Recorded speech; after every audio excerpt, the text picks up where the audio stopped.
In this video, I'm going to show you how to become much more socially adept and adapt these social skills as an introvert, because I understand it can be hard. Trust and believe, I used to be a shy person. I used to be more introverted, and I still am. I like to keep to myself, but I realized that having social skills is still a high caliber skill set. So before I jump into it, make sure you like, comment, subscribe to this video. It helps a lot, all right? So my G, the importance of being socially adept, especially if you're introverted. I understand it can be hard, as I mentioned earlier, but the reason why social skills are important, first of all, is because we are social creatures. We are social creatures. People communicate through body language, through socializing. So when you're able to speak your mind, when you're able to speak a thought in a conducive and in a concise and comprehensive manner, you're able to speak with another person on a more personal level, which allows you to open opportunities like maybe dating.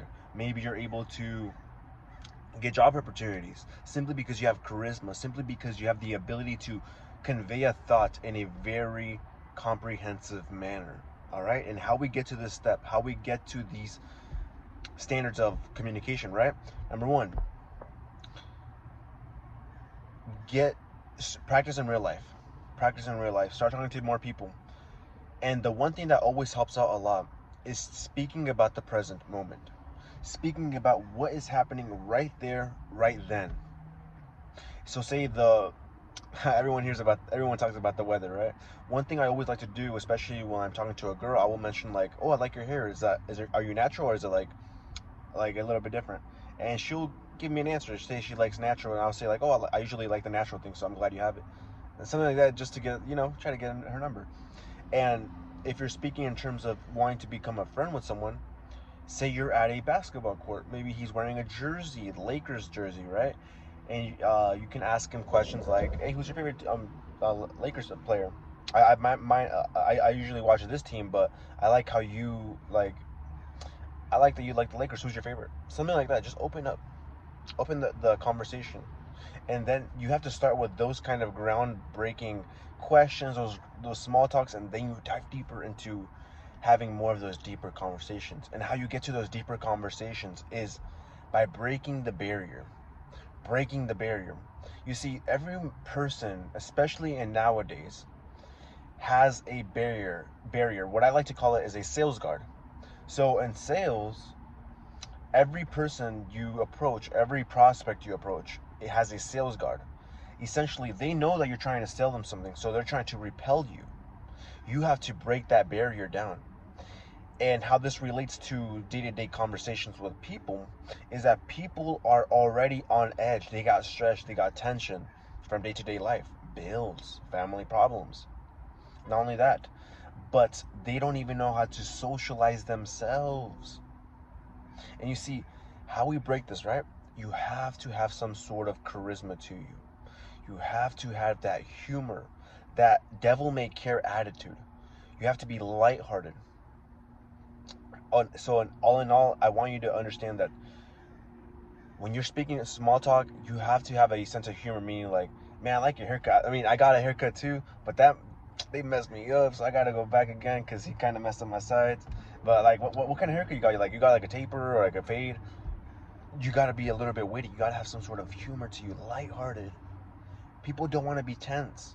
If you're tense, constantly like being like, "Ooh, nervous," and we people can see that, and they get scared. They get scared if they see you being anxious to communicate, or they get a little bit repelled from you, repulsed. When you have this laid back talking with people, you can be chill. They see you as someone that they can lay back with, not stress too much with. You're going to have easier conversations. Your social skills will uplift. And now, I want you to keep in mind, not every person's gonna just be okay with it. People are not gonna just open up. People are not gonna. Not every person's gonna be like that. This is the this is the thing. Trial and error. Trial and error. You're gonna go through the ups and downs with communication. You're gonna go through the ups and downs with socializing. Not everyone's the same. People will reciprocate. Others will not. It's just part of the game. It's kind of like when you approach 20 girls. 12 of them might reject you, but the other 18 or the other 8 didn't. They're cool, right? It's just a numbers game. A numbers game, right? Perfect your craft. And how this can work for job opportunities is by simply being a likable person. When you're likable as a person, I'm not saying being a people pleaser, right? Because people can read that. Being likable is being relatable, being able to relate on things. So say I have a buzz cut, right? I see another dude with a buzz cut. Dang, I like your hair, man. Like, we got the same kind of hair. I know you got the fade, but no, so I see you got the taper, but I got a fade. Like, what are your thoughts on like fades? You like tapers better, you like fades better? You tried them both? Stuff like that. You see how I related and how I'm asking questions? You always want to end with a question. So that way the conversation can keep on going. When you have conversations, it's not just a interview. That's what a lot of people have. Asking questions and listening, is active listening, are the two things you really want to get from this video, okay? Active listening and questions. But the questions that you ask should not be like an interview. Notice, if I'm talking to someone, right? I'm not asking them, oh, how's your day going? And they're like, oh, it's going great. Oh, how's your shirt? Like, I like your shirt. Or, where'd you get your shirt? Just asking like bullet questions. No.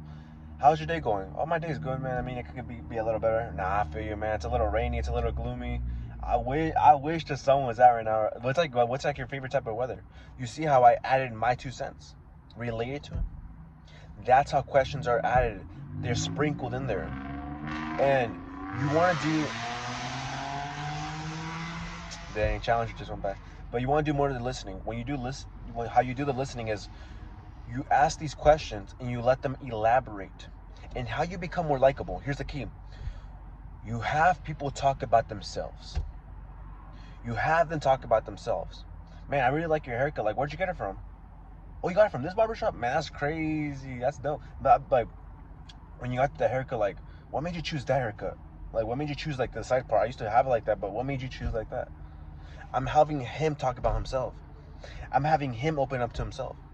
This works great also for job opportunities. It shows that you care about the interviewer. And it works great with women. When you listen, when you ask these questions, women like to talk about themselves. And if you can give them this opportunity to talk about themselves, they will open up to you.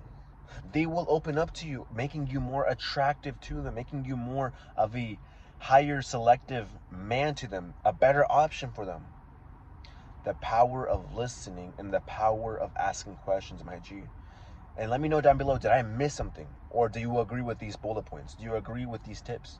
My G, I hope you got some value from it. Like, comment, and subscribe to the video. It helps a lot. And I'll catch you on the next one, right? Peace.